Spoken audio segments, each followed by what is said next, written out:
ခရီးသွားတဲ့အခါမဖြစ်မနေဆောင်သွားတဲ့ပစ္စည်း9မျိုးမင်္ဂလာပါရှင်ခရီးသွားခြင်းကိုမြင်လို့တဲ့ကျမတို့လူမင်းကလေးတွေအတွက်ဒီနေ့တော့အရန်ကိုအသုံးဝင်မဲ့အကြောင်းအရာလေးတစ်ခုကိုမျှဝေပေးကြပါမယ်ခရီးသွားဖို့စီစဉ်ပြီးဆိုရင်အဝတ်အစားတွေမိတ်ကပ်ပစ္စည်းတွေကအတိကားလို့ထင်ရပေမဲ့တကယ်တမ်းမှာတော့ကိုယ်နဲ့မကွာဆောင်ထားတဲ့အခက်အခဲတွေကိုဖြေရှင်းပေးနိုင်မဲ့အရေးကြီးပစ္စည်း9မျိုးဆိုတာရှိပါတယ်ရှင်ဒီပစ္စည်းလေးတွေမပါရင်ခရီးစဉ်တစ်ခုလုံးအနှောက်အယှက်ဖြစ်သွားနိုင်တာမို့တေချာလေးမှတ်သားထားစီခြင်းပါရနော်ပထမဆုံးနဲ့အရေးအကြီးဆုံးကတော့ခရီးသွားစာရွက်စာတမ်းအစုံလင်မဲ့ဖြစ်ပါရဲ့ရှင်။နိုင်ငံကူးလက်မှတ် passport, visa လိုပြင်ပခရီးအတွက်စာရွက်စာတမ်းတွေပြင်နိုင်ငံသားမှတ်ပုံနဲ့ ID card, လေယာဉ်လက်မှတ် e-ticket နဲ့ hotel booking, hotel reservations စာရွက်စာတမ်းမိတ္တူတွေကိုတေချာလေးစုစည်းထားဖို့လိုအပ်ပါတယ်။ဒီစာရွက်စာတမ်းတွေကိုအိတ်ဆောင်အိတ်ထဲမှာကိုယ်နဲ့မကွာထည့်ထားပြီးတော့ online မှာလည်းမိတ္တူဖိုင်ဖြစ်သိမ်းဆည်းထားဖို့မမေ့ပါနဲ့နော်။ဒုတိယတစ်ခုကတော့ကိုယ့်ရဲ့ကျန်းမာရေးအတွက်အဓိကကျတဲ့ကိုနဲ့ရင်းနှီးရဲ့ဆေးဝါးတွေနဲ့ရှေးဥတူနာပြုပစ္စည်းအစုံပဲဖြစ်ပါရဲ့ရှင်။ကိုပုံမှန်တောက်နေရတဲ့ဆေးဝါးတွေ prescription ရှိရင်လုံးဝချမ်းမထားခဲ့တဲ့လို့အကြိုက်ခဲပြောက်ဆေးအပူကြာဆေးအစာအိမ်ဆေးပလာစတာနဲ့ပိုးသက်ဆေးရည်လေးတွေပါတဲ့အသေးစားဆေးကစ်လေးတစ်ခုကိုလည်းအမြဲဆောင်ထားတင်ပါတယ်။ခရီးသွားရင်ရာသီဥတုနဲ့အစားအသောက်ပြောင်းလဲမှုတွေကြောင့်ကျန်းမာရေးမကောင်းဖြစ်တတ်တာမို့ကြိုတင်ပြင်ဆင်ထားတာအကောင်းဆုံးပဲပေါ့နော်။တတိယအချက်အနေနဲ့ကတော့ဒီခေတ်ကြီးထဲမှာမပါမဖြစ်လိုအပ်လာတဲ့ power bank, portable power bank နဲ့နိုင်ငံတကာ adapter,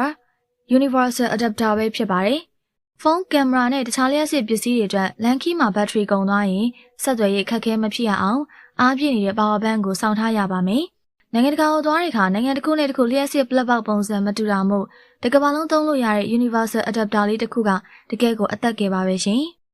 စရုပ်ထားမြောက်ရေးပါတဲ့ပစ္စည်းကတော့ပတ်ဝန်းကျင်ကိုထိမ့်သိမ်းရလဲရောက်ပြီးတော့ကိုယ့်အတွက်လည်းအလွန်သုံးဝင်နဲ့ပြန်သုံးနိုင်သောရေဘူး reusable water bottle ဖြစ်ပါတယ်။ဒီလိုရေဘူးမျိုးကရေကိုအလွယ်တကူဖြည့်လို့ရပြီးတော့ပလတ်စတစ်အမှိုက်လျှော့ချရမှာလေပါဝင်ကူညီရာရောက်ပါတယ်။အထူးသဖြင့်ခရီးသွားရင်ရေတက်ပြေးဝနေဖို့ကအရေးကြီးတာမို့အမြဲဆောင်ထားသင့်ပါတယ်နော်။ပစ္စမမြောက်ကတော့မရှိမဖြစ်လိုအပ်တဲ့ငွေကြေးနဲ့ဘဏ်ကတ်များပဲပေါ့။ခရီးသွားတဲ့နေရာရဲ့ဒေတာသုံးငွေကြေး local currency ကိုအနေနဲ့ပါလဲလှယ်သွားတင်တယ်လို့